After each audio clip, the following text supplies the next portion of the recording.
10th plus 2 ஒவ்வொரு ஆண்டும் தொடர்ந்து மாநில அளவில் பல சாதனைகளை புரிந்து வரும் நாமக்கல் குறிஞ்சி கல்வி நிறுவனங்களில் CBSE பாடத்திட்டத்தில் சீனியர் செகண்டரி பள்ளியாக தரம் உயர்த்தப்பட்டு IIT நீட் தேர்வுகளுக்கு பல வெற்றியாளர்களை உருவாக்கிய ஆசிரியர்களை முழு நேர ஆசிரியர்களாக பணியமர்த்தப்பட்டு தினம்தோறும் வகுப்புகள் நடைபெறும். lesson number 7 properties of matterல last topic very important topic Bernoulli theorem.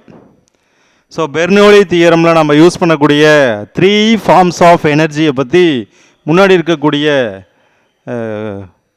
Principal as well as the concept of the continuityல நம்ம சொல்லியிருப்போம். ஸோ இந்த கான்செப்ட் ஆஃப் கண்டினியூட்டியோட ஈக்குவேஷன்ல இருந்து தான் நம்ம இந்த பெர்னோலி தியரத்தை ப்ரூவ் பண்ண போகிறோம். இந்த பெர்னோலி தியரத்துடைய ஸ்டேட்மெண்ட் முதல்ல நமக்கு என்ன சொல்லுது அப்படின்னு பார்ப்போம். ஸோ ஃபஸ்ட்டு பார்த்தோம் அப்படின்னா the sum of the pressure energy, kinetic energy and potential energy per unit mass of an incompressible non-viscous fluid in a streamlined flow remains a constant. Actually இந்த ஸ்டேட்மெண்ட்ல நம்ம யூஸ் பண்ணக்கூடிய 3 forms of energy அப்படின்றது யாரெல்லாம் பார்த்தோம்னா first pressure energy, ரெண்டாவது kinetic energy, மூணாவது potential energy. இந்த மூணு எனர்ஜியும் நம்ம ஆட் பண்ணணும். பட் இந்த மூணு எனர்ஜியை நம்ம எப்படி எடுக்க போகிறோம் அப்படின்னா per unit mass of incompressible non viscous fluid. அப்போ பர் யூனிட் மாஸ் அப்படின்னா we have to divide by mass of the liquid அப்படின்னு நம்ம சொல்லணும். அந்த ஈக்குவேஷன் ஆஃப் கண்டினியூட்டியில் நமக்கு சொல்லியிருப்போம் இந்த மூணு ஃபார்ம்ஸ்லையுமே ப்ரெஷர் எனர்ஜியை பற்றி எக்ஸ்ப்ளனேஷன் கொடுத்துருப்போம், kinetic energy as well as the potential energy. யூஸ்வலாக உங்களுக்கு தெரியும் ப்ரெஷர் எனர்ஜி அப்படின்னா எப்படி டிஃபைன் பண்ணுவோம். ப்ரெஷர்னால் நமக்கு தெரியும் force per unit area, F/A அப்படின்னு சொன்னால் அதுக்கு பேர் ப்ரெஷர் அப்படின்னு சொல்லுவோம். அதே போல் கைனெட்டிக் எனர்ஜி அப்படின்றது யார் 1/2 mv², அதாவது ½ mv² அப்படின்னு படிப்போம். அதே போல் பொட்டன்ஷியல் எனர்ஜின்னா என்ன அப்படின்னா mgh அப்படின்னு சொல்லுவோம். அப்போ pressure energy per unit mass, kinetic energy per unit mass, potential energy per unit mass. அப்போ இந்த மூணு வேல்யூக்குமே மூணு எனர்ஜியும் per unit mass of incompressible non viscous ஃப்ளூயிடுக்கு என்ன வேல்யூ கால்குலேட் பண்ணுறோமோ அது மூணையும் ஆட் பண்ணி வரக்கூடிய வேல்யூ என்னவா இருக்கும் அப்படின்னா ரிமைன்ஸ் ஏ கான்ஸ்டன்ட் அப்படின்னு சொல்லியிருக்கோம். இப்போ நமக்கான ஸ்டேட்மெண்ட்டில் இருந்து எக்ஸ்பிரஷனை எக்ஸ்போஸ் பண்ணும் பொழுது எப்படி எழுதியிருக்கும் பாருங்கள், P/ρ + 1/2 v² plus GH equal to constant. நம்ம மேலேயே அந்த வேர்ட் ஃபார்மில் சொல்லும் போது சொல்லியிருக்கிறோம் pressure energy per unit mass, kinetic energy per unit mass, potential energy per unit mass. இப்போ நம்ம அதில் சொல்லும் போது ப்ரெஷர் எனர்ஜிக்கு நீங்கள் ஃபோர்ஸ் பர் ஏரியான்னு சொன்னீங்க இல்லையா, அந்த வேல்யூவை நம்ம ரீப்ளேஸ் பண்ணி கொண்டு வரும் பொழுது தான் நமக்கு P/ρ கிடைக்குது. அதே போல் கைனெட்டிக் எனர்ஜியை 1/2 mv² சொன்னோம் இல்லையா, அந்த வேல்யூஸை ரிலேட் பண்ணும்பொழுது நமக்கு கிடைக்கக்கூடியது தான் ½ v². அதே போல் பொட்டன்ஷியல் எனர்ஜிக்கு GHன்னு கிடச்சிருக்கு. ஸோ அப்போ பெர்னோலி தியரம் அப்படின்னா அதனுடைய ஸ்டேட்மெண்ட்டில் potential energy, kinetic energy, pressure energy இது மூணையும் ஆட் பண்ணோம் அப்படின்னா இது யாருக்கு ஈக்குவலாக இருக்க முடியும்னா it is equal to a constant அப்படின்னு சொல்லியிருக்கிறோம். இப்போ இதனுடைய ப்ரூஃப் ஃபார்மேஷனை நம்ம பார்ப்போம். ஸோ இதில் பாருங்கள் ஒரு பைப் நம்ம கன்சிடர் பண்ணியிருக்கிறோம். இந்த பைப்புடைய ஏரியா ஆஃப் கிராஸ் செக்ஷனை பார்க்கும்போது உங்களுக்கு தெரியும் through this pipe only the available liquid அப்படின்னு சொல்லக்கூடிய அந்த இன்கம்ப்ரெசிபிள் நான் விஸ்கஸ் ஃப்ளூயிட் வந்து ஃப்ளோ ஆக போகுது. அந்த நான் விஸ்கஸ் லிக்விட் அப்படின்றது இங்கே AB அப்படின்னு சொல்லி 2 நேம் சொல்லியிருக்கோம் இல்லையா, இந்த பைப் வழியாக தான் அந்த நான் விஸ்கஸ் ஃப்ளூயிட் அப்படின்றது ஃப்ளோ ஆக போகுது. அப்படி ஃப்ளோ ஆகும்போது பாருங்கள் ஃப்ரம் த கிரவுண்ட் சர்ஃபேஸ்லேருந்து A அப்படின்னு சொல்லக்கூடிய அந்த பைப்புடைய ஒரு எட்ஜி H1 அப்படின்ற ஹைட்லேயும் B அப்படின்னு சொல்லக்கூடிய அந்த பைப்புடைய அனதர் எட்ஜி H2ன்ற ஹைட்லேயும் இருக்குது. இப்போ போத் த ஹைட்ஸ் ஆர் ஈக்குவலா அப்படின்னு கேட்டால் it is unequal. Here H1 is greater than H2 அப்படின்னு சொல்லலாம். அப்போ H1ஓட வேல்யூ நமக்கு H2வை கம்பேர் பண்ணும்போது கிரேட்டராக இருக்குது.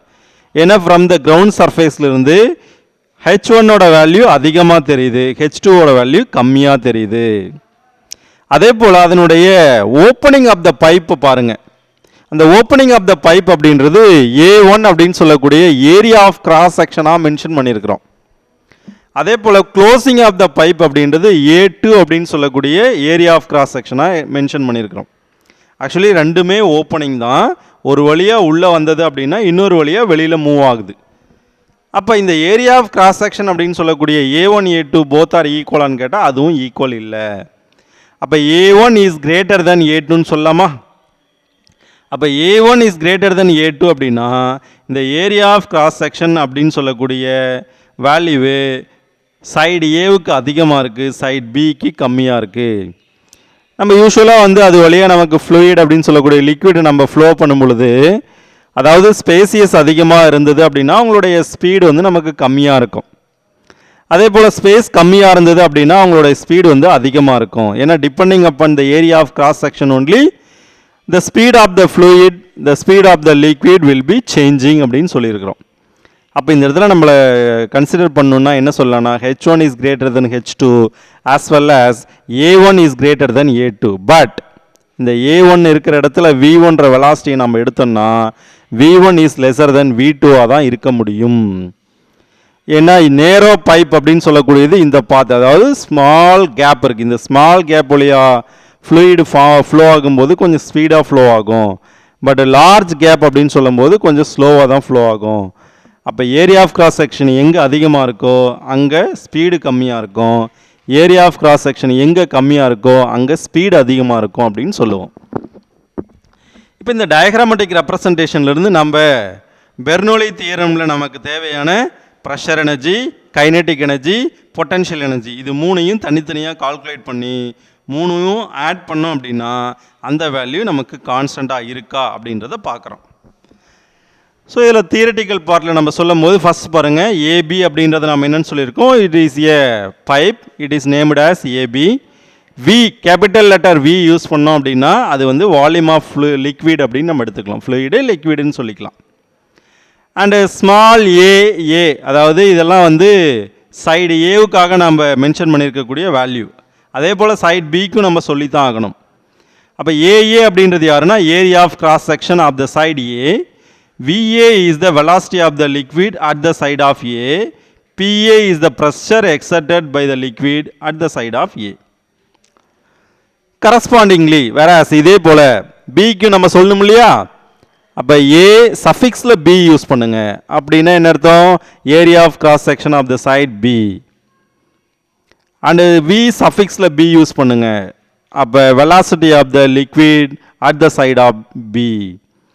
பிபி அப்போ pressure exerted by the liquid at the side of B. அப்போ ஏ சைடுக்கு நம்ம எப்படி இந்த 3 டிஃப்ரெண்ட் வேல்யூ மென்ஷன் பண்ணமோ அதே போல் பி சைடுக்கும் சொல்லணும். அப்போ பெர்னோலி தியரமில் ஒரு இன்கம்ப்ரசிபிள் நான் விஸ்கஸ் ஃப்ளூயிட் அப்படின்றது நமக்கு ஃப்ளோ ஆச்சு அப்படின்னா அதுவும் என்ன பார்த்து ஸ்ட்ரீம்லைன் ஃப்ளோ, டர்புலன்ட் ஃப்ளோன்னு 2 பார்த்து முன்னாடி நம்ம படிச்சிருக்கிறோம். அந்த ஸ்ட்ரீம்லைன் ஃப்ளோவில் நமக்கு ஃப்ளோ ஆகக்கூடிய அந்த ஃப்ளூயிட் வந்து எல்லா எனர்ஜியும் ஆட் பண்ணி கிடைக்கக்கூடியது ஒரு கான்ஸ்டண்ட்டாக இருக்குது அப்படின்னு நமக்கு சொல்லியிருக்காங்க. இல்லை ஃபஸ்ட்டு நம்ம 1 by 1 கால்குலேட் பண்ணுவோம். ஃபஸ்ட் நம்ம கால்குலேட் பண்ணுறது force exerted by the liquid at A is. அப்போ ஏ பாயிண்டில் இருக்கக்கூடிய ஃபோர்ஸை கண்டுபிடிக்க சொல்லியிருக்காங்க. அப்போ force exerted by the liquid at A அப்படின்னு சொன்னால் நமக்கு ஃபோர்ஸோட வேல்யூ டைரெக்டாக தெரியாது. But according to the concept of the pressure we know that pressure P is equal to force per area. நம்ம எக்ஸ்பிரஷன் படிச்சிருக்கிறோம், P equal to F by ஏன்னு சொல்லுவோம் இல்லையா? அப்போ இதிலிருந்து P is equal to F by ஏன்னா F equal to PA, அதாவது left hand சைடையும் டினாமினேட்டரையும் கிராஸ் மல்டிப்ளை பண்ணலாம் இல்லையா? அப்போ கிராஸ் மல்டிப்ளை பண்ணோம்னா என்ன கிடைக்கும்? F ஈக்குவல் டு PA அப்படின்னு கிடைக்கும். அப்போ நம்மளோட கன்வீனியன்ட்டுக்காக ஏன்னு சொல்லக்கூடிய ஏரியா ஆஃப் கிராஸ் செக்ஷனை ஸ்மால் லெட்டரில் மென்ஷன் பண்ணியிருக்கிறோம். அப்போ capital F is equal to PA into AA. அப்போ இது எல்லாமே அட் த சைட் ஆஃப் ஏவுக்கு நம்ம கால்குலேட் பண்ணிகிட்ருக்கிறோம். அப்போ force exerted by the liquid at side A அப்படின்னா PA அப்படின்னு கிடச்சிரும். சஃபிக்ஸில் ஏஏன்னு யூஸ் பண்ணியிருக்கிறோம். சரி, ப்ரெஷர் வந்து நம்ம யூஸ் பண்ணிவிட்டு ஃபோர்ஸ் கால்குலேட் பண்ணிட்டோம். அடுத்து நமக்கு என்ன தேவை அப்படின்னா இப்போ ஏரியா ஆஃப் கிராஸ் செக்ஷனுடைய பாத்து கிரேட்டராக இருக்குது A2 கம்பேர் பண்ணும்போது. அப்போ அது வழியாக எவ்வளோ டிஸ்டன்ஸ் ட்ராவல் ஆகிருக்கும்? அப்போ how much amount of the distance travelled by the liquid in time t's. இப்போ ஒரு பர்டிகுலர் டைம் கொடுத்துருக்காங்க, அந்த டைமிங்குள்ளே நமக்கு வந்து இந்த லிக்விட் அப்படின்னு சொல்லக்கூடிய அந்த இன்கம்ப்ரெசபிள் நான் விஸ்கஸ் ஃப்ளூயிடு எவ்வளோ டிஸ்டன்ஸை ட்ராவல் பண்ணியிருக்கு அப்படின்னு நம்மளை கேட்குறாங்க. இப்போ டிஸ்டன்ஸ் கால்குலேட் பண்ணுறதுக்கு நம்மகிட்ட ஃபார்முலா இருக்குது. According to the concept of the velocity rate of change of displacement அப்படின்னு சொல்லுவோம். அப்போ v equal to d by t அப்படின்னு சொல்லாமா, அப்போ இதுலேருந்து டியோட வேல்யூ தேவைன்னா v இன்ட்டு டி. அப்போ அதனால தான் small d equal to VAT அப்படின்னு எழுதியிருக்கிறோம். டைம் அப்படின்ற குவான்டிட்டி யாருக்கு சொன்னாலும் ஒரே மாதிரி தான் இருக்கும், அதனால் just keep it as it is T only. அப்போ T is equal to VAT அப்படின்னு எழுதிக்கலாம். இப்போ ஃபோர்ஸ் கால்குலேட் பண்ணிட்டோம், டிஸ்டன்ஸ் கண்டுபிடிச்சிட்டோம். அப்போ இதுலேருந்து நமக்கு என்ன தேவை, ஆக்சுவலாக எனர்ஜியை கால்குலேட் பண்ணுறதுக்காக தான் நம்ம ட்ராவல் பண்ணிகிட்ருக்கோம். அப்போ எனர்ஜின்றது டைரெக்டாக நமக்கு கிடைக்காது, we have to calculate the work done. So that work done is stored as energy அப்படின்னு நம்ம சொல்லிடலாம். அந்த ஒர்க் டன் தான் வந்து எனர்ஜியாக நமக்கு ஸ்டோர் ஆகுது. அப்போ ஒர்க் டனுக்கான ஃபார்முலா என்ன பாருங்கள், ஒர்க் டன் அப்படின்னா நமக்கு தெரியும் force into distance. Work done is nothing but force into distance. First எக்ஸ்பிரஷனில் ஃபோர்ஸை கால்குலேட் பண்ணியிருக்கோம், செகண்ட் எக்ஸ்பிரஷனில் டிஸ்டன்ஸை கால்குலேட் பண்ணியிருக்கோம். இது ரெண்டையும் ப்ராடக்ட் பண்ணால் நமக்கு ஒர்க் டன் கிடச்சிரும். How is it possible, look here. The work done W is equal to FA into D. F என்ன the force exerted by the liquid at the side of A is. அப்போ Dன்றது distance traveled by the liquid in time T. அப்போ FA ஓட value என்னன்னு தெரியும், PA. Substitute பண்ணியிருக்கோம் இல்லையா, PA AA. And டியோட value என்ன, VA into T, VAT. அப்போ எல்லாத்தையும் சேர்த்து படித்தோம் அப்படின்னா PA AA VAT. இப்போ இதை எப்படி நம்ம வந்து ஒர்க் டனாக நம்ம ஸ்டோர் பண்ணுறது அப்படின்னு பார்த்தோம்னா நமக்கு தெரியும் வால்யூம் அப்படின்னு சொன்னால் என்ன. ஆக்சுவலி யூஸ்வலாக வால்யூமை எல்பிஹெச் அப்படின்னு படிச்சிருக்கோம், length into breadth into height அப்படின்றத வால்யூம்னு சொல்லுவோம். பட் இந்த இடத்துல இந்த டிஸ்டன்ஸ் அப்படின்ற வேல்யூ நம்ம என்ன எழுதியிருக்கிறோம், T equal to VA into T, அதாவது velocity into time. Velocity into டைமை நம்ம என்னென்னு பேர் வச்சுருக்கிறோம், டிஸ்டன்ஸ்னு பேர் வச்சுருக்கிறோம். அப்போ டிஸ்டன்ஸ் அப்படின்னு சொல்லக்கூடிய வேல்யூவை எதோட லிங்க் பண்ணலாம் அப்படின்னு பார்த்தோம்னா, இந்த டிஸ்டன்ஸ் அப்படின்றது area of cross section into distance is equal to volume. இந்த இடத்துல இருக்கக்கூடிய கேபிட்டல் வி அப்படின்றது வால்யூமை மீன் பண்ணுது. அப்போ ஏஏ இன்ட்டு டி அப்படின்றது வால்யூம் அப்படின்னு நம்ம எடுத்துக்கலாம். அப்போ ஸ்மால் விஏ இன்ட்டு டி அப்படின்றது டிஸ்டன்ஸு. டிஸ்டன்ஸையும் ஏரியாவையும் ப்ராடக்ட் பண்ணோம்னா, அதாவது எல்பி லென்த் இன்ட்டு பிரெத் ஏரியான்னு எடுத்துக்கிட்டு அந்த ஹைட் அப்படின்னு சொல்லக்கூடியதை டிஸ்டன்ஸாக ட்ரீட் பண்ணிட்டோம் அப்படின்னா area into distance is nothing but volume. அப்போ நமக்கு என்னென்னு தெரியும்னா W இஸ் ஈக்குவல் டு PAVன்னு தெரியும். அப்போ PAV அப்படின்றது தான் யார், இங்கே work done. This work done is stored as the energy. இந்த ஒர்க் டன் தான் நமக்கு என்னவா ஸ்டோர் ஆகிருக்கு, எனர்ஜியாக ஸ்டோர் ஆகிருக்கு அப்படின்றத கன்க்ளூட் பண்ணலாம். அப்போ ஒர்க் டன் அப்படின்றது எனர்ஜியாக ஸ்டோர் ஆகிடுச்சு அப்படின்னா இந்த ஸ்டோர் ஆகிருக்கக்கூடிய எனர்ஜியிலிருந்து தான் நாம் pressure energy, potential energy, kinetic energy இது எல்லாத்தையும் நம்ம கால்குலேட் பண்ணுறோம். சரி, இப்போ 1 by 1 கால்குலேட் பண்ணுவோம் இல்லையா. இப்போ ஃபஸ்ட்டு ப்ரெஷர் எனர்ஜி அப்படின்றது எப்படி கால்குலேட் பண்ணலாம். ப்ரெஷர் எனர்ஜி அப்படின்றது pressure energy per unit mass கண்டுபிடிச்சோம் அப்படின்னா ஃபஸ்ட்டு யூனிட் வால்யூம் கால்குலேட் பண்ணலாம், அதே போல் யூனிட் மாஸ் கால்குலேட் பண்ணலாம். இப்போ யூனிட் மாஸ் ஃபஸ்ட்டு கண்டுபிடிக்கிறோம். ப்ரெஷர் எனர்ஜிக்கு நமக்கு என்னென்னு தெரியும், ப்ரெஷர் எனர்ஜி அப்படின்றது தான் நமக்கு work done is stored as heat energy அப்படின்னு படிச்சிட்டோம். அப்போ இந்த ப்ரெஷர் எனர்ஜி பாருங்கள் PAV by M. அப்போ PAV by M அப்படின்னா பர் யூனிட் மாஸ் இல்லையா, அப்போ எம்மால் டிவைட் பண்ணியிருக்கிறோம். அப்போ PA இந்த V அப்படின்னு சொல்லக்கூடிய வால்யூமை அப்படியே டினாமினேட்டருக்கு ஷிஃப்ட் பண்ணுங்க. டினாமினேட்டருக்கு ஷிஃப்ட் பண்ணால் எப்படி எழுதலாம், மாஸ் பர் வால்யூம். இப்போ mass per volume is nothing but density அப்படின்னு படிப்போமா. டென்சிட்டி ஆஃப் த லிக்விட்னு என்ன சொல்லுவோம், மாஸ் பர் வால்யூம். அப்போ M/V எங்கே இருக்கோ அந்த இடத்துல நம்ம ரோ யூஸ் பண்ணிக்கலாம். அப்போ PA by rho is nothing but pressure energy per unit mass. இப்போ நம்ம பெர்னோலி தியரமில் யூஸ் பண்ண அந்த ஃபஸ்ட்டு டேர்ம் என்னென்னா ப்ரெஷர் எனர்ஜி. அப்போ ப்ரெஷர் எனர்ஜி பர் யூனிட் மாஸை கால்குலேட் பண்ணிட்டோம் இல்லையா. அப்போ pressure energy of the liquid at A is pressure energy per unit மாஸ்க்கான வேல்யூ என்ன கிடச்சிருக்கு, PA by rho. இப்போ நமக்கு pressure energy of the liquid தானே வேணும்.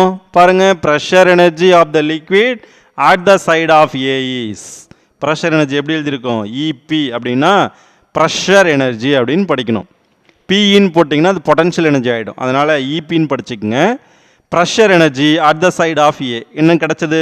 ப்ரெஷர் எனர்ஜி நம்ம என்னன்னு சொல்லியிருந்தோம்? பிஏவி அப்படின்னு சொல்லியிருந்தோம். அப்போ பிஏவி அப்படின்னு எடுத்திருந்தா அப்படின்னா பிஏவி அப்படின்றத எப்படி எழுதியிருக்கோம் பாருங்க, பிஏ இன்ட்டு வி அப்படின்னு சொல்லக்கூடிய வால்யூம். ஸோ இது நமக்கு யூனிட் மாஸ் எழுதுறதுனால நியூமரேட்டரையும் டினாமினேட்டரையும் எம்மால் மல்டிப்ளை பண்ணி எம்மால் டிவைட் பண்ணுறோம். அப்போ இந்த வியை டினாமினேட்டருக்கு நீங்கள் கொண்டு வந்தீங்க அப்படின்னா எம்/வின்னு மாறும். அந்த எம்/வி தான் ரோ. அப்போ pressure energy of the liquid at A is அப்படின்னா PA M into PA by rho. இதுதான் ப்ரெஷர் எனர்ஜி. அடுத்து நமக்கு என்ன வேணும்? பொட்டன்ஷியல் எனர்ஜி கால்குலேட் பண்ணிக்கலாம். அப்போ பொட்டன்ஷியல் எனர்ஜினா நமக்கு என்ன formula? Potential energy of the liquid at A is. Potential energy நமக்கு ஆல்ரெடி சொல்லியிருக்கிறோம், mgh. அப்போ பாருங்கள், potential energy at the side of A is equal to mgha. அப்போ mgha அப்படின்னு எடுத்துக்கிட்டோம்னா இதுதான் பொட்டன்ஷியல் எனர்ஜி. அடுத்து கைனெட்டிக் எனர்ஜி மூவ் பண்ணலாம் இல்லையா? அப்போ kinetic energy of the liquid at A is.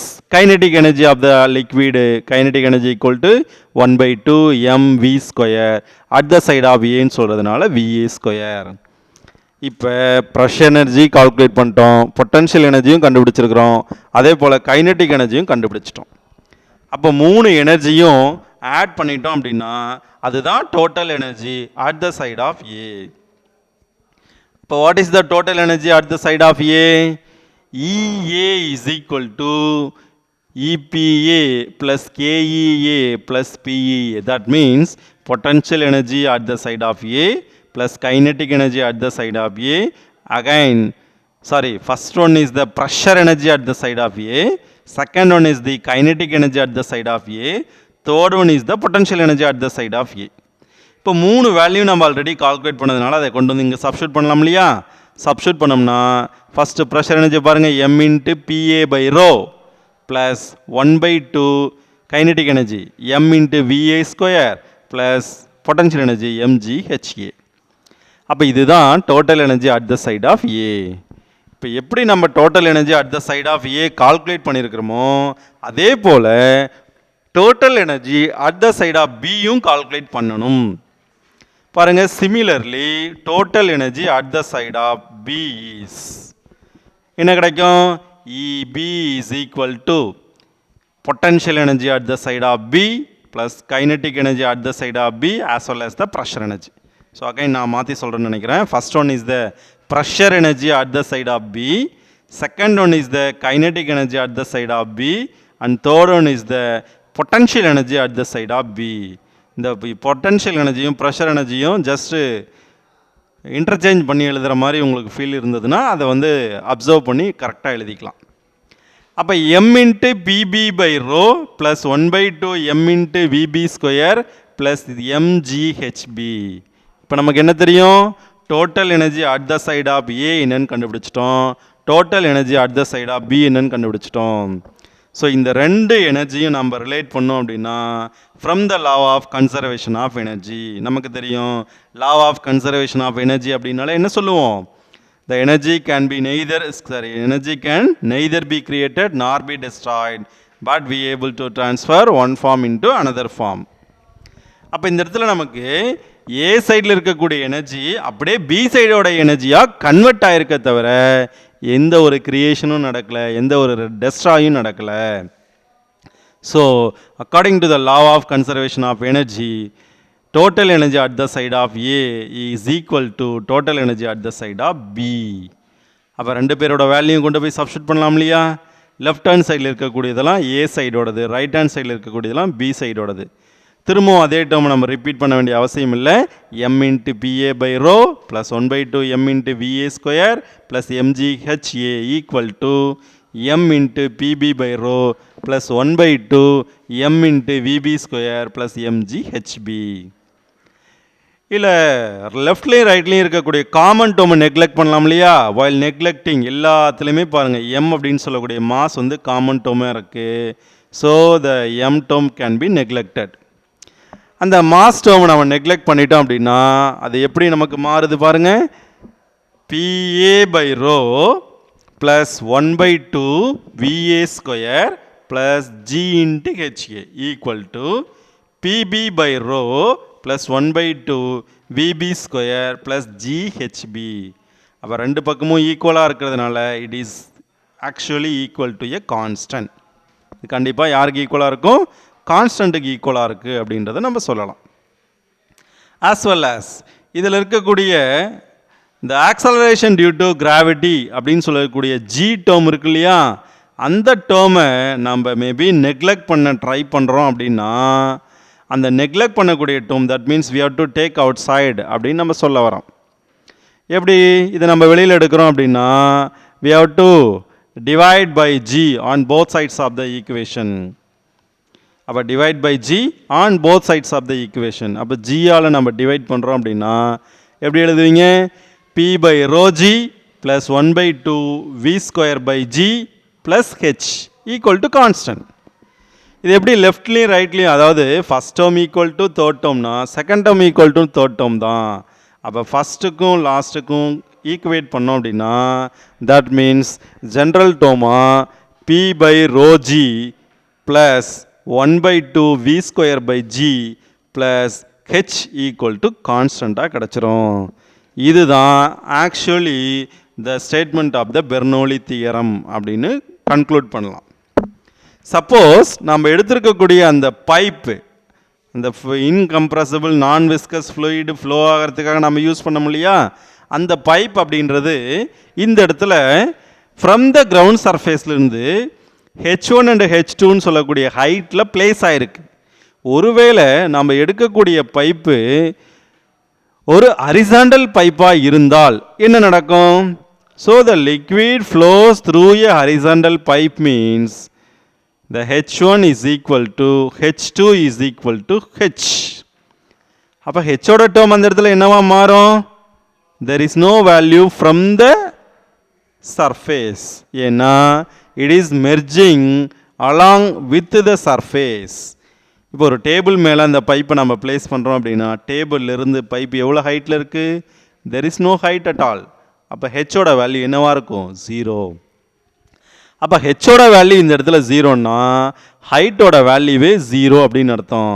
அப்போ ஹைட்டோட வேல்யூ 0வாக மாறுது அப்படின்னும் போது தேர்டு டேர்மும் நம்ம யூஸ் பண்ணியிருக்கோம் இல்லையா? அந்த தேர்டு டேர்மும் ஸ்கிப் ஆகிடும். அப்போ ஹைட் இல்லாத பட்சத்தில் தேர்ட் டேர்ம் ஸ்கிப் ஆகுது. ஸோ என்னன்னு கன்க்ளூட் பண்ணலாம்? P by rho G plus 1 by 2 V square by G equal to constant அப்படின்னு சொல்லலாம்.